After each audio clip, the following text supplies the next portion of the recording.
Halloween basically ہے کیا؟ یہ کون سا فیسٹیول ہے جس میں شیطان کی مثل اور خوفناک کاسٹیوم اور ماسک پہنے جاتے ہیں اور اس نائٹ کو سیلیبریٹ کیا جاتا ہے؟ میں اس پہ تھوڑی سی وضاحت کرتا ہوں کہ ہالووین دو الفاظ کا مجموعہ ہے، ہالو پلس ایوننگ۔ ہالو کا مطلب ہے کسی چیز کو مقدس سمجھ کے اختیار کرنا، انتخاب کرنا، اور ایوننگ شام، یعنی ایک مقدس شام۔ ہالووین کا آغاز ہوتا ہے سیلٹک لوگوں سے جو کہ آئرلینڈ کے رہنے والے تھے۔ آئرلینڈ میں چونکہ بہت زیادہ سردی ہوتی تھی، نومبر کے مہینے میں بہت زیادہ برف باری ہوتی تھی، تو ان کے بہت سے لوگ مر جاتے تھے، جانی اور مالی نقصان ہوتا تھا۔ پھر ان لوگوں کا اس حوالے سے کانسیپٹ یہ تھا، مت یہ تھی کہ ہمارے لوگ یہ جو مر جاتے ہیں یہ دوسری دنیا میں جا کر یا تو بھوت بن جاتے ہیں یا خدا بن جاتے ہیں، اور نومبر کے مہینے میں ہماری دنیا اور ان کی دنیا کے درمیان جو دروازے ہیں، جو راستہ ہے وہ کھل جاتا ہے۔ اس طرح یہ جو خوفناک لوگ ہیں ہماری دنیا میں آتے ہیں اور آ کے خون خرابہ کرتے ہیں، نقصان کرتے ہیں۔ ان لوگوں نے اس سے بچنے کے لیے اسی مہینے کی آخری تاریخ یعنی 31 نے انتخاب کیا۔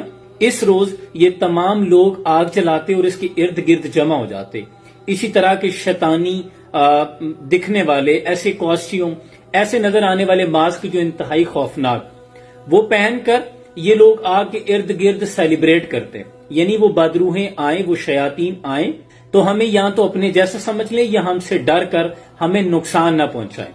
اس کو شروع میں اس تہوار کو ساموین فیسٹیول کہا جاتا تھا، جو کہ آپ گوگل پہ بھی سرچ کر سکتے ہیں۔ بعد میں رومن بادشاہ نے اس میں مذہبی اور اپنے سیاسی فائدے کے لیے، بہت سے اپنے معاملات کے لیے اس کو مزید اس میں کچھ چیزیں ایڈ کر دی، اور ہوتے ہوتے چلتا آج یہ ہالووین فیسٹیول بن گیا ہے۔ بہت سے ابھی میں نے کل اس پہ ویڈیو بنائی تھی کہ بہت سے ممالک اس کو دیکھا دیکھی اختیار بھی کر رہے ہیں، جیسے سعودی جیسی ارض مقدس جس کے ساتھ ہماری بہت سی عقیدتیں ہیں، وہاں پہ یہ سیلیبریٹ کیا گیا۔ اب بینگ اے مسلم مجھے یہ بتائیں کہ کیا مسلمان کسی ایسے فیسٹیول میں شامل ہو سکتا ہے؟ کیا ہم اس تہوار میں جو کہ شیاطینی طاقتوں کو اتنا طاقتور دکھا رہا ہے کہ معاذ اللہ جس کے پاس قرآن موجود ہو، جس میں اللہ کی ذات فرما رہی ہے کہ آیت الکرسی موجود ہے، آپ کے بڑے سے بڑا ڈر، بڑے سے بڑا خوف، بڑے سے بڑی ہارر مووی ختم ہو جاتی ہے جب آیت الکرسی کا نام آتا ہے۔ ایک صحابی چلتے چلتے ان کو ٹھوکر لگی تو کہنے لگے مجھے شیطان نے ٹھوکر لگوا دی، تو اللہ کے نبی نے فوراً فرمایا کیا تم نے شیطان کو بہت طاقتور نہیں کر دیا؟ اس طرح تو تم نے شیطانی قوت کو خود سے طاقتور کر دیا۔ تم نے اللہ کا نام کیوں نہیں لیا، یا تم نے گھر سے نکلتے ہوئے بسم اللہ کیوں نہیں پڑھی؟ اب مجھے یہ بتائیں کہ یہ تو سیدھا اسلام کی آئیڈیالوجی پہ حملہ ہے، ہمارے بلیف سسٹم پہ حملہ ہے۔ اسلام کے پاس تو اللہ کے نبی نے سورہ کافرون میں تو بات ختم کر دی، اینڈ کر دی کہ اے نبی ان کافروں سے کہہ دو کہ جن بتوں کی تم پوجا کرتے ہو میں اس کی عبادت نہیں کرتا اور تم میرے رب کی عبادت نہیں کرتے۔ مفہوم بیان کر رہا ہوں، اور اینڈ پہ فرمایا لکم دینکم ولی دین، تمہارے لیے تمہارا دین، ہمارے لیے ہمارا دین۔ کیا آپ سمجھتے ہیں کہ اسلام میں کوئی بھی ایسی چیز کو بڑی آسانی سے شامل کیا جا سکتا ہے؟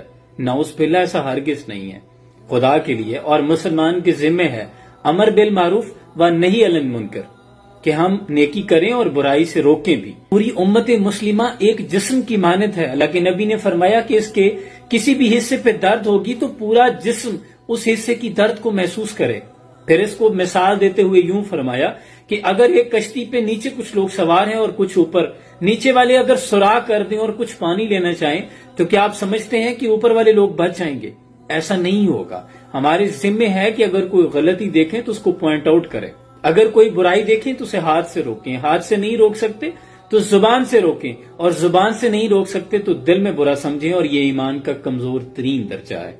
اللہ کریم امت مسلمہ کی اس حالت زار کا اپنا فضل فرمائے اور دور حاضر کے فتنوں سے امت مسلمہ کو محفوظ رکھے۔ اللہ ہمارا ایمان سلامت رکھے۔ اپنا بہت سا خیال رکھیے۔ سلام پہنچے۔